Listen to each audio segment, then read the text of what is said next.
여러분들 부활절을 지나고 나서 한 주간 여러분들은 어떤 시간을 보내셨는지요? 죽고 산 인생들에게 허락되는 시간은 일상의 시간이 이제 아닙니다. 정말 예수님과 살아가는 여러분들은 이전과는 다른 시간을 사는 사람들이 되어졌습니다. 그것이 부활의 능력이고 부활이 주는 유익이기도 합니다. 사람은 시간을 삽니다. 물론 공간 안에 존재하지만 시간을 살아가는 것이 인생의 중요한 면모죠. 근데 사람들이 살아가는 시간은 두 가지를 살아간다라고 성경은 말합니다. 첫째는 여러분들 잘 아시는 크로노스의 시간이라고 말하는 겁니다. 말이 어렵지만 한번 잘 따라와 보시기 바랍니다. 흐르는 시간, 이것을 양적인 시간이라고도 말합니다. 그래서 시계나 달력과 같은 시간, 이것을 크로노스의 시간이라고 성경은 표현하고 또 표기하고 있습니다. 그래서 점심 몇 시에 먹었어? 라고 말할 때 이 시간, 회의 몇 시에 시작하지? 라고 말하는 이 물리적인 시간을 크로노스의 시간이라고 말하죠. 또 하나의 시간이 있습니다. 여러분 잘 아시는 카이로스의 시간입니다. 결정적인 순간이나 어떤 특정한 생의 의미를 부여하는 시간, 질적인 시간이 바로 카이로스의 시간인 것입니다. 지금이 기회야 라고 말한다면 그 기회는 남들은 물리적인 시간을 보낼지 모르지만 나에게는 정말 소중한 생의 의미를 만들어내는 기회가 되기 때문에 카이로스의 시간이 된다라고 말하는 겁니다. 이렇게 하면 헛갈리시죠? 여러분들 남편을 만났을 때, 아내를 만났을 때가 카이로스의 시간입니다. 네. 이렇게 뭐 별로 이렇게 막 감동이 안 되죠? 내 인생이 그때는 모든 것이 멈춰진 채 이렇게 눈이 막 밝아지면서 모든 것이 슬로우 모션으로 이렇게 남편과 아내가 이렇게 확 다가왔잖아요. 아무튼 그런 분도 계십니다. 네, 아닌 분도 많지만 아무튼 이런 카이로스의 시간을 보내죠. 이 두 단어는 시간을 가리키는 것을 넘어서서 시간의 본질과 또 의미와 또 그로 인한 우리의 삶의 방향성을 다시금 생각하게 하는 중요한 단어이기도 합니다. 성경에서는 이 카이로스와 크로노스라고 하는 이 두 단어를 함께 사용하고 있습니다. 제가 몇 가지 예를 들어드리면 사도행전 1장 6절로 7절을 보면 그들이 모였을 때에 예수께 여쭈어 이르되 주께서 이스라엘 나라를 회복하심이 이때니까 하니 이르시되 때와, 여기서 때는 크로노스입니다. 때와 시기는, 여기서 시기는 카이로스입니다. 이와 같이 두 가지를 함께 쓰고 있죠. 때와 크로노스와 시기 카이로스는 아버지께서 자기의 권한에 두셨으니 너희가 알 바 아니요. 이와 같이 성경에서는 시간을 두 가지 측면으로 나누고 있다라는 겁니다. 또한 마가복음 1장 15절을 보면 이르시되 때가 찼고 하나님의 나라가 가까이 왔으니 회개하고 복음을 믿으라. 여기서 이르시되 때가 찼고 할 때 이 때는 카이로스의 시간을 사용합니다. 예수님의 사역을 통해 구원의 시작이 결정되는 그 시점, 얼마나 중요합니까? 이 어둠을 뚫고 주님의 복음과 진리와 하나님의 나라가 도래하는 이 시점, 카이로스의 시점이라고 말하는 겁니다. 사도 바울도 마찬가지입니다. 로마서 5장 6절을 보면 우리가 아직 연약할 때에 기약대로라고 말할 때 이 기약은 카이로스라는 단어를 씁니다. 기약대로 그리스도께서 경건하지 않은 자를 위하여 죽으셨도다. 자, 제가 무엇을 말하고 싶으냐면요, 우리에게 펼쳐져 있는 두 가지의 시간의 범주가 있다라는 겁니다. 여러분들은 예수와 함께 죽고 부활한 사람들입니다. 여러분들은 예수님과 함께 죽고 부활한 분이십니다. 여기 우리 교회는 참 아멘을 속으로 참 묵상을 많이 하시죠. 뭐 보통 다른 교회 같으면 아멘도 많이 하는데 우리 용화만 하는데 사실 예수님과 함께 죽고 부활한 사람, 그것이 우리의 정체성입니다. 그러면 이전의 시간에 대하여 죽고 부활을 사는 사람이라는 겁니다. 이 말을 성경에 있는 용어를 통해 제가 정리하자면 그리스도인들은 이 땅 크로노스의 시간을 살아가나 하늘 위에 속한 자 카이로스의 시간에 묶인 자다라고 말할 수 있는 겁니다. 또한 시간을 사는 듯하나 나는 영원이라고 말하는 카이로스를 사는 사람이기도 합니다. 역사에 종속된 듯하나 하나님의 말씀에 묵시 그 카이로스를 따라 사는 삶을 사는 것입니다. 여러분들, 이것이 여러분들의 시간관입니다. 여러분들은 이 땅의 시간을 살지만 늘 부활의 주님과 함께 영원이라고 하는 하나님이 만들어내시는 산 생명의 시간을 사는 사람들입니다. 이것을 잊으면 안 됩니다. 이것이 여러분들이 맞춰 살아야 될 인생의 리듬과 시절이라는 겁니다. 복 있는 사람은 하나님의 시절을 쫓아 사는 겁니다. 하나님의 시간, 하나님의 카이로스에 맞춰 자신의 삶을 산다는 겁니다. 어떻게 이런 일이 가능하냐고요? 바울은 이렇게 말한 적이 있습니다. 내가 그리스도와 함께 십자가에 못 박혔나니 그런즉 이제는 내가 사는 것이 아니요 오직 내 안에 그리스도께서 사시는 것이라. 이제 내가 육체 가운데 사는 것은 나를 사랑하사 나를 위하여 자기 자신을 버리신 하나님의 아들을 믿는 믿음 안에서 사는 것이라. 여러분, 이 말 속에는 두 가지의 시간의 범주가 다 있습니다. 내가 육체 가운데 사는 것은 어느 시간입니까? 크로노스의 시간을 내가 사는 것은 하나님의 아들을 믿는 믿음 안에서 사는 것이다. 곧 이 시간은 세상 사람들이 물리적으로 살아가는 그 시간이 아니라 하나님의 아들을 믿는 믿음의 범주 안에 산다. 곧 나는 카이로스의 시간, 저 영혼의 시간, 하나님의 리듬에 맞춰 나는 사는 것이다 라고 말하고 있더라는 겁니다. 그렇다면 여러분들의 인생, 이 시간, 역사의 경험들을 무의미하게 던져버리지 마십시오. 여러분들이 하루하루 살아가고 있는 경험들, 이 경험들을 값없이 던져버리지 말라는 얘기입니다. 왜냐? 그 경험들 안에 하나님의 카이로스의 시간을 읽어내야 될 역할과 책무와 의무가 부활의 사람, 영원의 사람들에게는 주어져 있기 때문입니다. 여러분들, 모든 것을 합력하여 하나님은 선을 이루신다고 하십니다. 여러분 믿으십니까? 모든 것을 내 인생 가운데 합력하여 하나님은 선을 이루십니다. 그렇다면 내 일상에 펼쳐지는 수많은 경험들, 크로노스의 시간 위에서 펼쳐지는 경험들을 그냥 무책임하게, 무의미하게 그것을 마주하면 안 됩니다. 그 수많은 경험들을요, 하나님의 카이로스의 시간 속에 있는 내가 읽어내고 바라보면서 하나님이 나에게 무엇을 지시하는지, 합력하여 선을 어떻게 이루어 가시는지를 생각하고 그것을 받아들여야 됩니다. 바울은 빌립보서 4장 11절로 13절에 이렇게 이야기했습니다. 내가 궁핍함으로 말하는 것이 아니니라. 어떠한 형편에든지 나는 자족하기를 배웠노니. 어떠한 형편, 어떠한 크로노스의 시간 속에서도 나는 스스로 자족하기를, 하나님의 시간 안에 있기를 배웠는데, 나는 비천에 처할 줄도 알고 풍부에 처할 줄도 알아. 모든 일, 이 땅의 모든 경험, 모든 크로노스의 시간에 펼쳐지는 일들, 곧 배부름과 배고픔과 풍부와 궁핍에도 처할 줄 아는 일체의 비결을 배웠노라.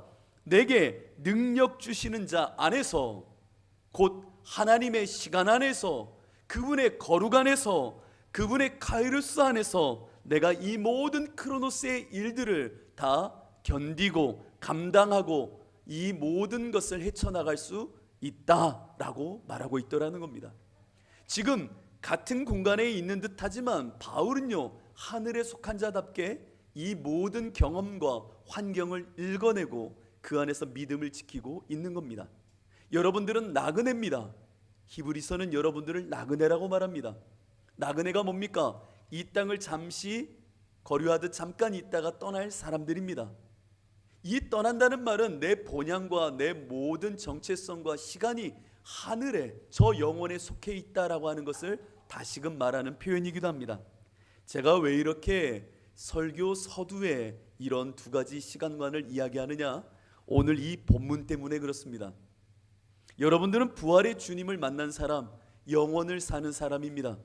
일상의 경험들을 믿음의 눈을 통해 거룩으로 읽어내고 카이로스의 하나님의 일하심의 때를 늘 묵시 속에 마주하는 사람들입니다. 그런데 마가복음 6장을 읽으면서 제 마음속에 놀라운 장면 하나를 보면서 나는 정말 영원을 반드시 살아야겠구나라고 하는 생각과 결단을 하게 된 겁니다. 여러분, 오늘 본문을 한번 보십시오. 여러분, 오늘 본문에서 이상한 장면이 하나 나옵니다. 정말 이런 일이 있었나? 저도 성경을 많이 읽었는데 아니 이럴 수가 있어? 라고 하는 장면이 나왔습니다. 여러분 한번 찾아보십시오. 여러분들은 어떤 장면에서 눈이 멈추어 서게 됩니까? 예수님이 무리를 걸으셨대. 이게 말이 돼? 이런 일이 있어? 야, 그것도 놀라운 장면이겠죠. 그런데 제 눈에 들어온 말씀 한 소절이 있었습니다. 그것은 바로 48절에 있는 말씀입니다. 바람이 거스름으로 제자들이 힘겹게 노젓는 것을 보시고 밤 사경쯤에 바다 위로 걸어서 그들에게 오사 지나가려고 하시매 라고 하는 이 본문이었습니다. 여러분 신기하지 않나요? 아무튼 저는 신기했습니다. 엄청 신기했습니다. 아니 어쩜 이런 일이 있을 수 있지?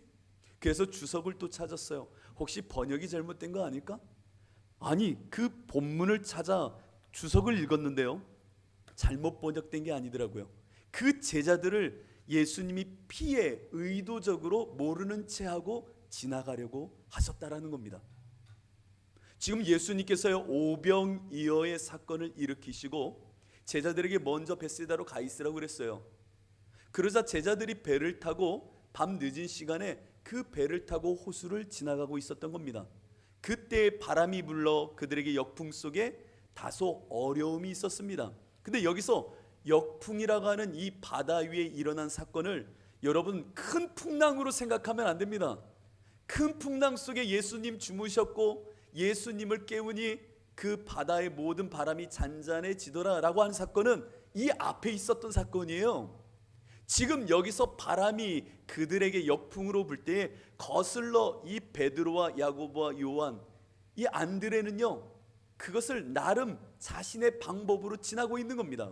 제가 말한 베드로와 안드레, 야고보, 요한 누구예요? 다 뱃사람들입니다. 그 정도 역풍은요 아무것도 아닌 거예요. 이렇게 좀 힘들게 노를 젓고 있을 때에 예수님께서 새벽 4시경에 그 바다 위를 이렇게 걸어 오시는 겁니다. 그런데 그들의 모습을 보시더니 에휴 하고 그냥 지나가시려고 하는 거예요. 여러분 이거 놀라지 않으세요? 여러분들 이걸 비유적으로 말할게요.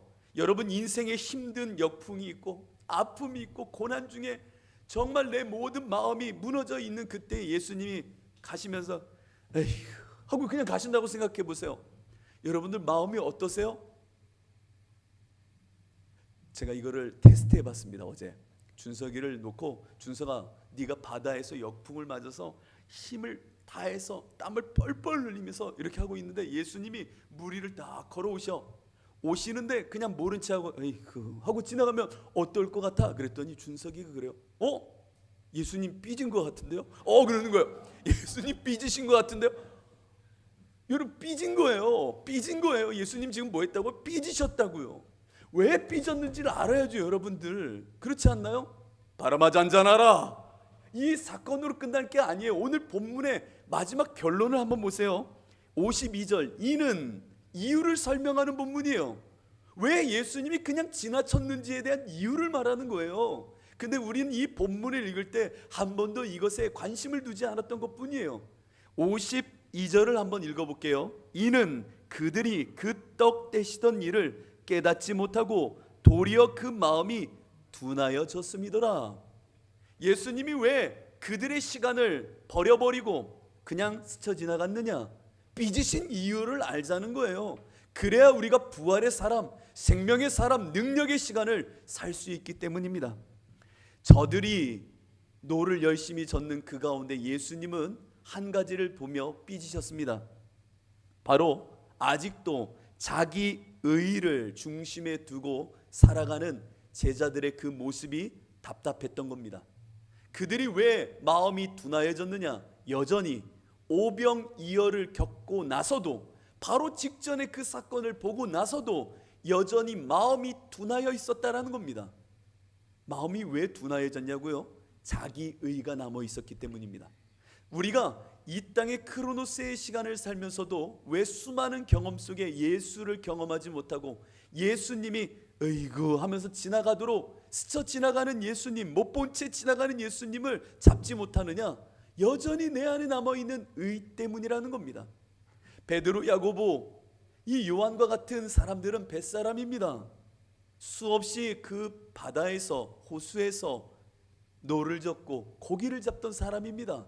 이 정도 역풍이면요, 좀 땀은 흘릴지 모르지만 나름 건널 수 있는 겁니다. 건널 수 있는 겁니다. 그러니 여전히 자기의 의와 자기의 경험의 시간으로 슉 돌아가는 겁니다. 이 이야기를 집중해 보십시오.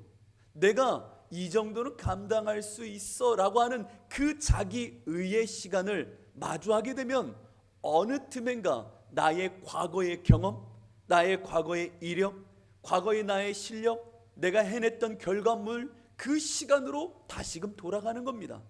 그러면 그 시간의 인과에 묶여서 해결해내고 나름 문제를 풀었던 그 시간 속에 자기 경험을 따라 그 시간도, 현재의 시간도 그 과거의 시간을 끌고 와 살아가게 되더라는 겁니다.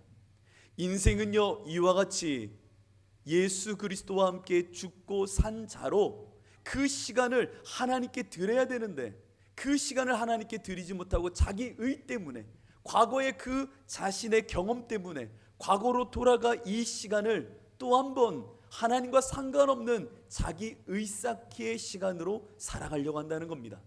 여러분, 이것을 주의해야 됩니다.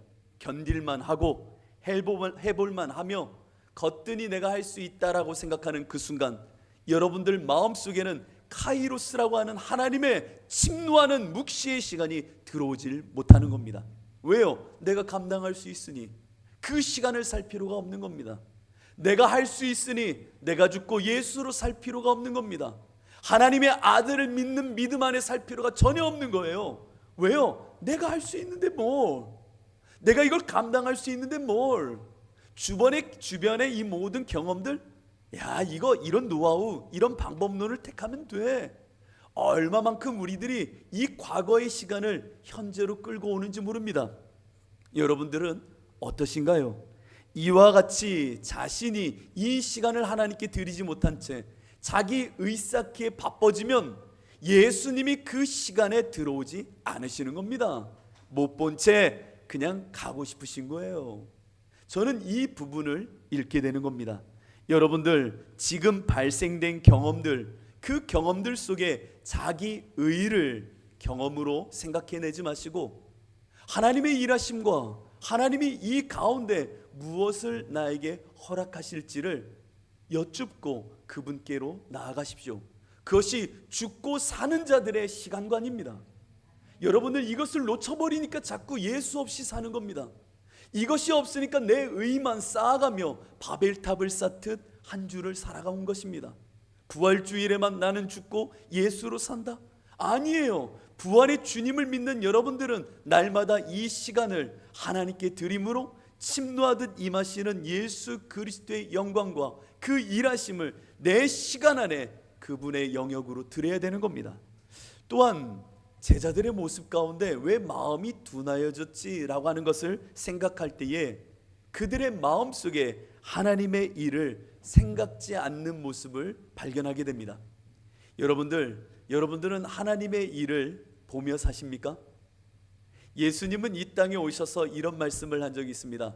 아버지께서 일하시니 나도 일한다. 여러분, 이 말씀 들어본 적 있으시나요? 하나님의 일하심을 보면 뒤쫓아 나는 따라 행한다 라고 하셨던 예수님의 말씀입니다. 카이로스의 시간을 사시는 예수님의 면모죠. 여러분들에게도 이 모습이 있어야 됩니다. 예수님께서는 그들의 마음이 둔하여진 이유에 대하여 이렇게 마가복음을 통하여 말씀하십니다. 그들이 오병이어에서 예수 그리스도께서 떡을 떼신 사건을 바로 이해하지 못했기 때문에 마음이 둔하여졌다는 겁니다. 여러분, 예수님이 오병이어 때 어떠한 일을 행하셨습니까? 어느 날 많은 사람들이 몰려오는 겁니다. 뛰어와 예수님 앞에 몰려든 겁니다. 이 많은 사람들이 나를 찾아 이렇게 뛰어왔구나. 보니까 정말 사람들이 엄청 많은 거예요. 여기에 보면 장정만 5천 명이 먹었다라고 오병이어에서 사건을 기록하니까 대략 10,000명은 넘었겠죠. 제가 볼 때는 한 15,000명은 더 넘었을 거예요. 왜냐하면 교회 안에 성비를 보면 여성분들이 더 많거든요. 남자분들은 별로 이렇게 잘 안 오시나 봐요. 아무튼 장정 성인만 5,000명이 먹을 정도였으니 와, 10,000명이 넘는 사람이 그 시절에 모였다고 생각해 보십시오. 엄청난 겁니다. 그때 예수님께서 제자들에게 말합니다. 너희 먹을 것을 주라. 제자들이 당황스러운 겁니다. 우리 돈도 없는데 뭐 먹을 것을 어디서 어떻게 줘? 라고 하는 생각이 드는 겁니다. 먹을 것을 주라고요? 그럼 200데나리온 정도 있으면 빵 사서 줄 수 있는데 그 돈 없는데? 라고 말합니다. 그러자 예수님이 주변에 혹은 너희 가운데 있는 것을 갖고 오라 했을 때에 오병이어를 갖고 나옵니다. 오병이어를 갖고 나왔을 때에 하늘을 보고 축사하시사 그들에게 나눠주라고 합니다. 당신이 나눠주는 것이 아니라 제자들에게 나눠주라고 합니다. 그것을 나눠주는 겁니다. 나눠주는 시간성을 잘 보십시오. 이례적으로 던져주는 게 아니에요. 계속 나눠주는 겁니다. 계속 나눠주는 겁니다. 시간의 연속성이에요. 계속 그 시간에 참여하는 겁니다. 어느 시간에 참여하고 있어요? 하나님의 거룩의 시간에 참여해 보는 겁니다. 주면 줄수록 어떤 마음이 들었을까요? 그러려니 뭐 또 생기네. 에이 참 뭐해 이게 뭐 에이 뭐 이런 사람은 정말 어떻게 합니까? 그냥 밥을 많이 먹으셔야 돼요. 그분들 그냥 아무 감동이 없으면 안 되죠. 그 시간에 참여하면 놀랄 거 아닙니까? 주면 줄수록 놀라울 거 아닙니까? 안 놀래요? 뭐 당연한 거 아닙니까? 이건 뭐 다 예수님이 하셨으니 할렐루야 뭐 그냥 그 느낌이지 뭐. 아니요. 그 시간에 참여하면 놀랄 거 아닙니까? 놀랄 거 아닙니까? 하나님의 거룩이 임했을 때 그 감동을 알면요 놀라운 겁니다. 모세가 하나님의 거룩을 대했을 때 그 인생은요 완전히 존재가 뒤집혀지는 감격과 은혜와 말로 형용할 수 없는 그 이 땅에서 누릴 수 없는 경험을 하게 되는 겁니다. 그 하나님의 그 오병이어의 사건 속에 이 마음은요 두근반 세근반 이게 무슨 일이지? 이 하나님의 비일상적인 놀라운 이 일이 어떻게 일어나는 거지? 그러면서 그들이 보아야 될 초점이 있었습니다. 그것은 바로 예수 그리스도입니다. 그들이 기적을 참여하면서 거룩의 시간을 참여하면서 그들이 이 경험 속에 읽어내야 되는 체험은 이 수많은 경험 속에 읽었어야 될 체험은 이 일을 이루신 예수가 누구인지에 대한 믿음의 눈입니다. 이 기적 거룩에 참여하면서 우리들의 눈은 예수가 누구인지에 대한 믿음으로 다가가야 되는 겁니다. 기적, 여러분들의 삶은 경험은 기적입니다. 여러분들이 이 하루를 산 건 기적이라고요. 여러분들 오늘 이렇게 생명을 누리는 건 기적이라고요. 여러분 이것이 정말 믿어지십니까? 이 놀라운 하나님의 기적의 경험들을 여러분들은 마주하고 있는 겁니다. 옆에 있는 분들을 이렇게 만났다는 것은 기적입니다. 여러분들 옆에 있는 이와 함께 하루를 살 수 있다는 것은 놀랄 일입니다. 그래서 아침에 일어났을 때 남편을 보고 아내를 보면 깜짝 놀라잖아요. 내 기적이야, 내 기적. 할렐루야. 그래서 어떤 분들은 내 인생의 로또 이렇게 안 맞을까? 이렇게 안 맞을까? 내 인생 이런 로또가 어디 있어? 안 맞아. 정말 안 맞아. 그렇죠? 아무튼 기적인 거예요, 기적. 내 앞에 있는 자녀들 얼마나 기적입니까? 우리 은성이가 뒤에 있죠. 은성이 얼마나 기적입니까? 은성이가 뱃속에 있을 때에 은성이가 혹시 아프지는 않을까 얼마나 걱정했었는데요. 그렇죠? 걱정했었는지요. 그 부모님들이 같이 기도하면서 은성이한테 이러한 판단 결과가 있는데 기도하면서 이 아이를 낳겠다 하면서 또 기도했던 그 시간 낳고 보니 얼마나 기적입니까? 근데 시간이 가면 기적이 잠깐 사라지긴 해요. 근데 기적 아닙니까? 이 기적의 경험들 여러분들은 무슨 눈으로 읽고 계십니까? 수많은 인생의 경험을 카이로스라고 하는 하나님의 시각으로 읽을 수 있는 자가 부활을 사는 자입니다. 나는 죽고 예수로 산다는 것은 내 안에 펼쳐진 경험들을 믿음의 눈으로 체험으로 새길 줄 아는 자가 믿음 있는 자입니다. 경험을 경험으로 두면 신비주의자가 됩니다. 누구처럼요? 제자들처럼요. 자기 감정에만 묶이는 신학이 된다는 거예요. 경험을 경험으로만 두면 그것을 체험으로 내 안에 믿음으로 읽어 새겨놓지 않으면 그 경험은 나에게 감정받게 되지 않는 겁니다. 그러면 그 감정 속에 신비주의에 빠지니 제자들이 예수님이 못 본 채 지나갈 때 어머나 깜짝 놀랍니다. 그럼 뭐라고 말해요? 유령이다 라고 말하는 겁니다. 자기 감정에 도취되어 그냥 예수를 유령 정도로, 신비주의의 감정 정도로밖에 볼 수 없는 상태로 빠져버리는 겁니다. 누가요? 내 일상에 펼쳐지는 합력하여 선을 이루신다 하신 하나님의 수많은 크로노스의 시간 속에 그 영혼을 사는 예수의 눈으로 이것을 바라보아 내 안에 체험으로 새겨넣지 않으면 그들은 유령만 보는 신비주의자와 똑같아지는 겁니다. 하나님의 거룩에 참여했다면 그 거룩 속에 예수 그리스도를 읽어야 되는 겁니다. 여러분, 날마다 예수로 산다는 건 늘 예수가 주시는 마음으로 그것을 읽어내는 겁니다. 읽어내는 겁니다. 읽어내는 가운데 믿음이라는 것이 내 안에 도래합니다. 읽는 가운데 예수가 정말 그리스도구나, 저분이 그리스도구나, 하늘을 향하여 축사하며 오병이어를 펼치신 예수, 그 예수가 그리스도구나라는 것을 알아야 되는 겁니다. 기적을 통하여 감정적으로 기적에 참여했다는 놀라움만을 받을 것이 아니라 그 기적을 보았다면 그 기적 속에 내 영혼의 시선을 주시는 하나님을 바라보면서, 예수를 바라보면서 저분이 실상이고 증거가 맞구나, 그리스도가 맞구나라는 것을 늘 발견할 때에 우리의 마음은 둔하여지지 않기 시작하는 겁니다. 그분이 예수 그리스도구나, 저분이 말씀하신 바 그리스도구나, 그리스도이신 그분이라면 실상이고 증거가 맞네. 이 모든 일을 이루시는 이 실상, 모든 것은 있다 없어지나 저 그리스도 되신 예수는 영원하신 분이시며 이 수많은 일을 행하시는 저분은 모든 것을 창조하시는 증거가 되시는구나, 이야 예수 그리스도야 라고 하는 것을 느꼈어야 됩니다. 근데 제자들은 그 지점까지 가지 못했던 겁니다. 거룩의 시간에 있었으면서도 어머나 또 생겼네, 또 생겼네. 이제 이거 뭐예요? 뭐예요? 이제 신기해, 신기해. 다음엔 더 얼마나 놀라운 일을 하실까? 놀라운 일. 그냥 자기 감정에 취하면요, 자기 우상화가 되고요. 자기 우상화가 된다는 얘기는요, 그 기적을 나의 힘숭배로 갖고 온다는 겁니다. 그냥 그 감정을 증폭시키고 어떤 결과물을 만들 수 있지 않을까? 이건 신앙이 아닙니다.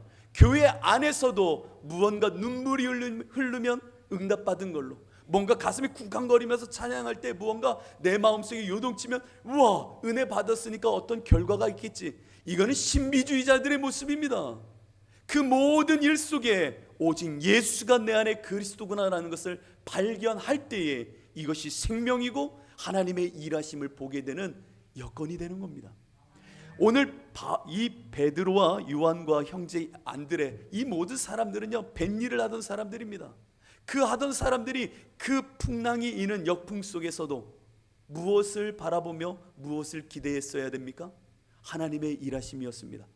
방금 전에 오병이어를 통해 예수가 그리스도라는 것을 깨달았다면 그 시간을 통해 예수님은 우리에게 무엇을 기대하시고 지금 이 시간 기도하시는 예수님은 저 건너편에서 우리에게 무엇을 말씀하실까를 먼저 생각하여 그분의 일하심을 조금이라도 여지를 두어 그분의 거룩의 시간이 들어올 수 있는 문을 열었어야 됩니다.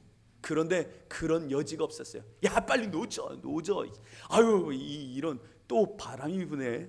끊임없이 자기 경험과 자기 시간에 함몰되어 하나님의 일하심을 일도 경험하지 않고 기대하지도 않았던 겁니다.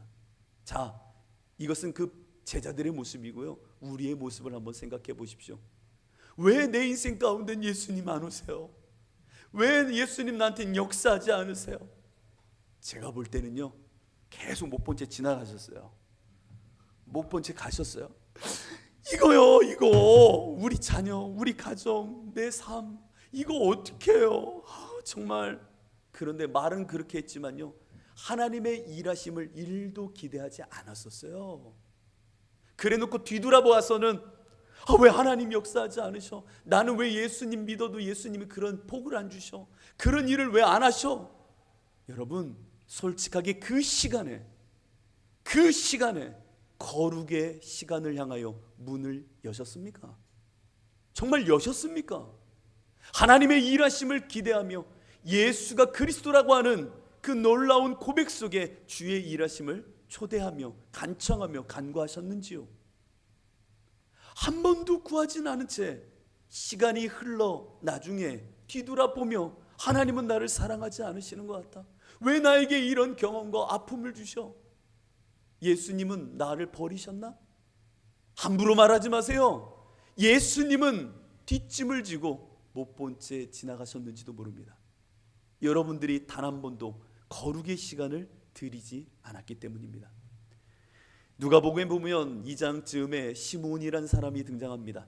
시므온이란 사람은 한 말씀에 묶여 평생을 살았던 사람입니다.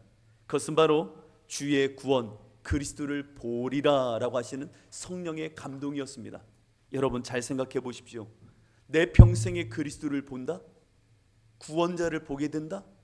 이 성령의 감동 속에 늘 일상을 살았던 이가 시므온, 이름도 없던 이 사람이었습니다. 그 인생은 참 불쌍한 사람입니다. 왜냐? 이 땅을 살아가지만 영혼에 묶여 살 수밖에 없는 숙명이 있었기 때문입니다. 이 땅을 살아가지만 이 땅에서 무엇을 보아야 된다고요? 그리스도를 보아야 됩니다. 평생에 그 그리스도를 보아야 내가 죽음에 임할 수 있는 사람이 되기 때문입니다. 누구를 만나도 무엇을 생각할까요? 그리스도. 어느 시간 어느 공간에 가도 무엇을 생각해야 돼요? 그리스도. 여러분 이 인생이 얼마나 불편하겠습니까? 늘 그리스도를 보아야 된다니까요. 그래야 내가 노임을 받는다니까요. 이게 숙명이에요. 시므온이라는 사람의 숙명. 늘 살아가도 딴 생각 못해요. 성령이 나에게 감화감동 하심 속에 그리스도를 생각나게 하시고 발견하게 하실 것을 기대하기 때문에 이 하루를 그냥 살아가도 늘 영혼의 시간에 묶여서 시므온은 그리스도 하며 살던 어느 날이었습니다. 나이가 차갈수록 자신의 몸이 노쇠해질수록 점점 초조해지는 겁니다. 혹시 엊그저께 놓친 거 아닐까? 엊그저께 내가 실수로 급하게 뭘 하고 있다가 그 양 때문에 오늘 정말 그날 마음을 잠깐 놓는 순간 지나가던 그리스도를 놓친 건 아닐까? 이 그리스도를 놓친 건 아닐까? 그게 아이일지 어른일지 모르잖아요. 끊임없이 이 불편함 속에 살았던 이가 시므온입니다. 그러던 어느 날입니다. 이 마음속에 그리스도를 보기리라 하시는 마음이 있어 급히 성전으로 가게 됩니다. 성전으로 갑니다. 아이들이 너무 많이 와 있는 거예요. 뭐 하려고요? 할례를 받으려고요. 할례를 받으려고 와 있는 아이들. 이 중에 누구를 찾아야 돼 지금? 그리스도를 찾아야 돼요. 그리스도를. 누구를 만나든 무슨 이야기를 하든 어떤 사람을 대하든 그리스도라고 하는 그 시간 속에 이들을 대하는 그 순간에 예수를 만나게 되는 순간 시므온은 말합니다. 주여 내가 주의 구원을 보았나이다. 그리스도를 만났나이다. 이제 종을 풀어주십시오 라고 말합니다. 그리고 주의 구원을 노래하고 그 부모들에게 이 예수 그리스도의 삶과 사명과 일생을 말한 후에 그는 이 시간에서 노임을 받게 됩니다. 여러분 시므온 그는 평생을 예수에 묶여 살았던 인생이 될 수밖에 없었던 겁니다. 그러니 그 마음이 굳어질 수도 둔하여질 수도 없고 늘 말랑말랑할 수밖에 없는 겁니다. 여러분들에게 오늘 이 본문을 통하여 다시 한번 기억하길 원합니다. 여러분들 정말 예수님을 향하여 예수님을 바라볼 수 있는 마음을 갖기를 정말로 축복합니다. 늘 누구를 만나든 예수를 만나야 됩니다. 어느 곳에 있든 예수를 발견하는 자가 돼야 거룩한 주님의 역사함을 누리게 됩니다. 그래서 저는 이런 표현을 합니다. 나는 죽고 예수로 사는 사람들은 이 땅을 사나 예수만 만나는 사람이다 라고 말입니다.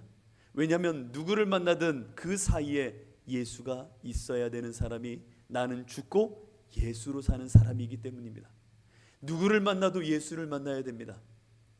여러분들 누구를 대해도 예수를 만나야 됩니다. 사업처에 사람을 만나도 예수를 만나야 됩니다. 내 앞에 있는 남편과 아내와 자녀들을 만나도 나는 예수를 만나고 있어야 됩니다. 예수를 만날 때에 하나님의 일하심의 거룩한 카이로스의 시간이 도래하고 우리 안에 생명의 역사가 일어나기 때문입니다. 이렇게 사는 인생은 다릅니다. 이렇게 카이로스의 시간에 묶인 인생은 정말 다릅니다.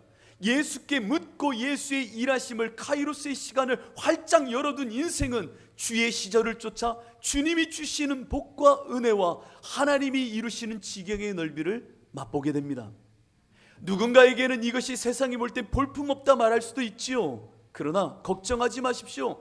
예수님이 못 본 채 지나가는 인생이 아니라 그 배에 올라타 그 인생을 완전히 주도하시니 생명의 항선이요 주님의 영광을 위한 거침없이 나아가는 생명선이 되어지는 겁니다. 이와 같이 살 때 세상 사람들은 네가 손에 쥔 게 뭐 있어? 예수 믿어, 예수를 그렇게 믿어 살아가는 게 뭐 이 땅에서 복돼 라고 말할지 모르지만 영적인 생태계의 눈이 열려진 사람은 이 하나님의 시간 속에 얼마만큼 하나님이 엄청난 일을 하는지를 보게 될 것입니다. 여러분, 에드워드 킴볼이라는 사람은 한 명을 전도했다고 합니다. 한 명 전도했대요. 우리보다 낫잖아요. 한 명 전도했대요. 엄청난 일이에요. 한 명 전도했어요. 근데 그 사람이 누구였냐면 D.L. 무디였습니다. 무디는 F.B. 마이어를 세우게 됩니다. 런던의 영적인 바람을 일으킨 사람, 그 사람을 무디가 만들어낸 거죠. 그랬는데 이 F.B. 마이어는요 미국 YMCA의 체프먼을 회심시키게 됩니다. 이야, 엄청나죠? 체프먼은요 야구 선수 출신이었던 빌리 썬데이를 만나 그를 전도에 변화시킵니다. 이 빌리 썬데이는요 함이라는 사람을 만나게 됩니다. 그 함을 만나 그에게 예수를 소개하고 함을 통해 그 인생이 변화될 수 있도록 많은 도움을 줍니다. 함은요 동부 샬롯에서 3주간 집회를 여는 사람이 되어집니다. 3주 동안 집회를 합니다. 그런데 이 3주 집회 가운데 한 명, 12살짜리 한 명을 회심시키게 됩니다. 참 능력 없어 보이죠. 갑자기 그렇게 유명 야구 선수가 믿음을 전해준 사람으로 왔는데 점점 축소되는 느낌이 있어요. 근데 12살짜리 단 한 명만 회심시키게 되는데 그게 누군 줄 아십니까? 바로 여러분 잘 아는 빌리 그레엄입니다. 이 영적인 생태계를 한번 보십시오. 생태계를 하나님의 거룩의 시간에 참여한 이 영적 생태계가 엄청난 겁니다. 여러분들 카이로스의 시간에 여러분들은 사는 자, 부활의 영광에 참여하는 자로 사셔야 됩니다. 그래야 여러분들의 삶은 이 땅을 살아가나 영혼에 속한 자요, 시간을 사는 듯 하나 말씀의 묵시를 갖고 사는 정말 부활의 영광을 꿈꾸는 자가 되어지는 겁니다. 이제 우리 주사랑교회 모든 지체분들, 나의 인생의 배 옆으로 예수님이 못 본 채 지나가거든 유령 보고 하나 깜짝 놀라지 마시고, 예수님 어디 가세요? 어디 가세요? 비어있잖아요. 제가 주의 일하심의 자리, 예수 그리스도가 말씀하실 자리를 비워두었습니다. 들어오세요 라고 하면서 그 예수를 확 붙잡는 여러분들이 되시기를 진심으로 축복합니다. 이 시간 우리 함께 찬양